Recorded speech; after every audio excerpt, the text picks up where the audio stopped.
大家好啊！今日呢就係北美時間4月9號嘅晏晝，大約4點鐘。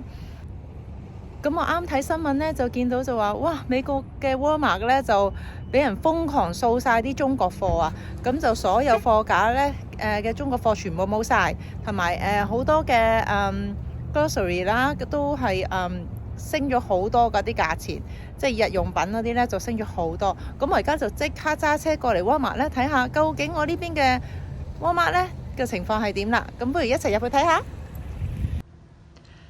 咁呢度嘅 Walmart 呢就好大間啊！咁啊，通常有2個入口啦。咁一邊呢就係 grocery 嗰邊呢，就賣啲雜貨啊、食品啊、超市嗰啲嘅物品。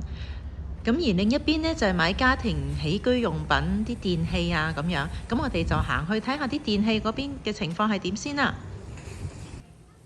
咁一入到去就唔係真係好多人啫喎。咁同平時嘅人流呢就差唔多，都係唔係好多人嘅啫。平時都咁，我哋就不如就逐行掃下、立下、望下，睇下會唔會啲貨架上邊係清空咗先。咁基本上啲貨都好齊全喎。咁啊，睇下玩具區有冇俾人掃晒啲中國玩具？又暫時冇喎，好齊貨喎。咁啊，睇埋啲家電啦，又話啲家電俾人掃晒貨。咦，又好齊全喎。好啦，咁我哋睇埋電視機啦。又講到呢，所有嘅電視機連 display 都俾人清掃一空。咁其實仲有好多電視機喎，即係就算係 China 製造嗰啲，都仲有好多貨喺度。咁即係話呢，喺網上邊瘋傳話全美國都喺度狂掃中國貨呢個情況呢，其實就未蔓延到北美波士頓區呢一邊嘅。咁不如我哋就繼續睇埋喺物價上邊係咪又升咗好多呢？咁我平時呢就唔喺 Walmart 買開餸嘅，咁所以呢我就唔喺 Walmart 度睇啦，因為比較唔到。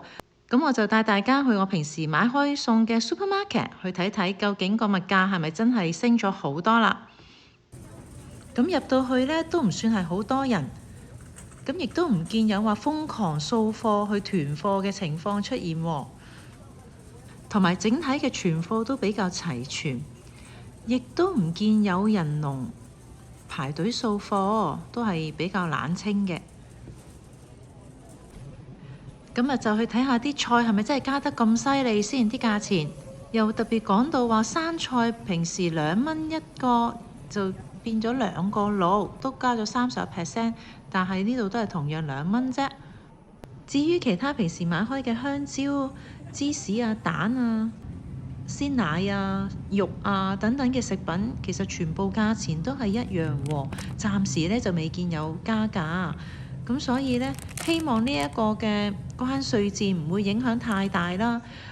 咁我聽日都會有機會去韓國超市或者中國超市買嘢嘅。咁如果我再見到有啲咩特別嘅情況，我就同大家再分享啦。咁我哋下集再見，拜拜。